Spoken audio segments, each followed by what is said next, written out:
Well, you reach a point when you've got lots of beautiful polished rocks laying around and you ask yourself, what am I going to do with all these? So, other than the case I have upstairs that I display these in, and I usually have a handful of these in my pocket that I'm giving away to friends and kids that I think might appreciate them.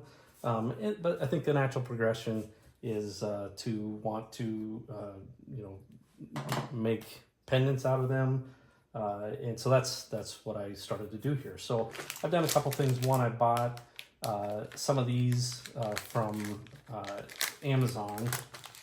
This is kind of the first ones I bought, and these are relatively simple. So you see it has a bail on the top here, and then a little pad here that you can put glue on, and then you glue it to the back of a stone. So for example, you would take, if you got like a nice flat back on a stone, you would take it and glue it to the back of that. Now, it's a little offset, so it wants to hang a little crooked.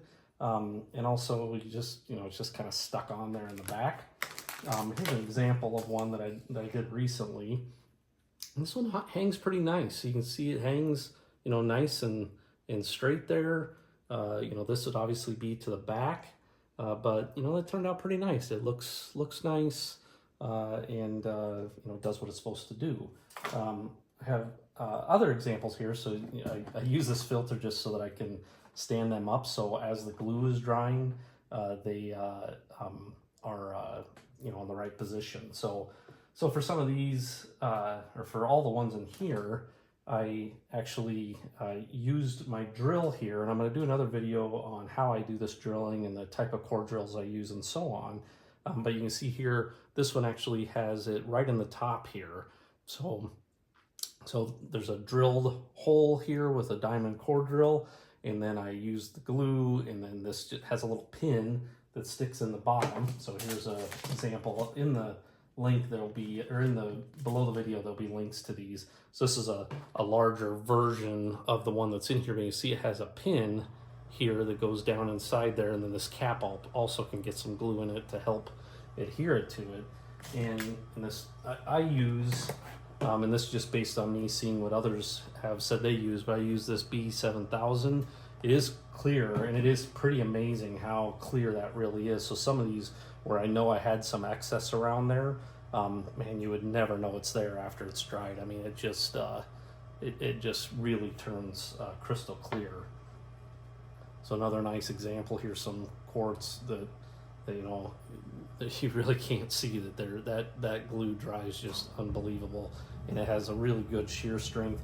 You do need to leave this sit for at least 48 hours so that this can dry. Otherwise, it's not like super glue where it like dries instantly. What I also really like about the B7000 is it comes with this like needle tip here, so you've got this really small. You can really meter how much you want to get out. Plus, it's got a pin that goes inside of the tube, so it really keeps it from gumming up and spoiling fairly quickly. So had some really good results with this.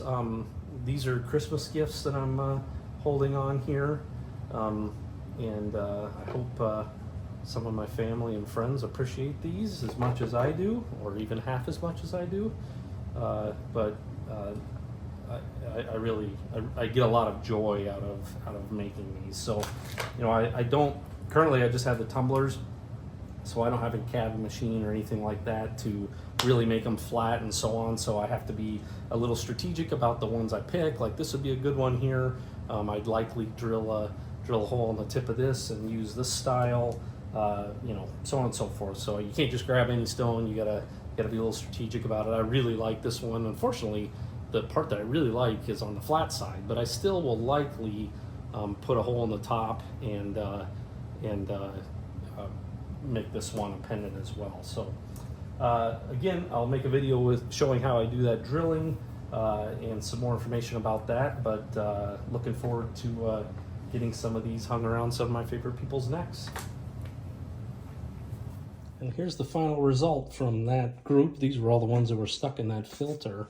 So really turned out nice. It's a good mix. I love these just smaller ones. Some of these kind of obscure, strange looking ones.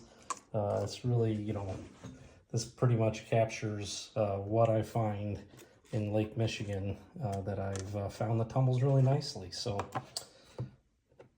that's what I do with them after I tumble them, if they're small enough. I'd love to hang this from a chain, but I'm pretty sure that would be a little old.